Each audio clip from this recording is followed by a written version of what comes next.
En preparasyon na magkakalamidad como el temblor y tsunami, ya instala este día con el primer tsunami signage na Paseo del Mar. Este proyecto de la Oficina de Defensa Civil y FIVOX en coordinación ng gobyerno lokal por medio del City Disaster Risk Reduction Management Office.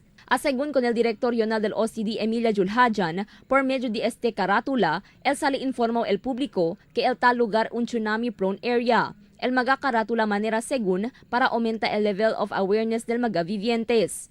This is one of our disaster risk reduction and management efforts sa Regional Disaster Coordinating Council, Regional Disaster Risk Reduction and Management Council natin dito sa Region 9. So this is one way of giving or heightening the level of awareness of our constituents from Zamboanga City.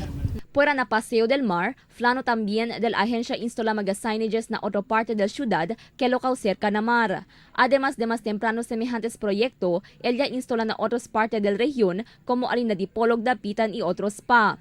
Aside from Zamboanga City, we have also installed two signages in Dipolog City, one in Dapitan, one in Jose Dalman, one in Labason, and one in Pagadian City. Según pa con el jefe del Operations del City Disaster Risk Reduction Management Office, Clint Senosa, en preparasyon na magkakalamidad como el tsunami y temblor, preparaw según el dila personajes responde na mga emerhensya. Preparaw según el dila personajes incluido ya mga equipo que el usa na responde. Sí, actually ito mga early warning advices natin no, sa mga signages para na ben sa dato mga vivientes para man-aware sila kay ese realidad del sin sa abla kay apone kita kay hindi sa liberasan. So por eso sa kaparawan para pwede prepara dato mga vivientes kay pasa si kanaton antes. So hopefully hindi magataruga kay pasa no, pero at least they are informed pati aware sila kay ese area is tsunami prone area.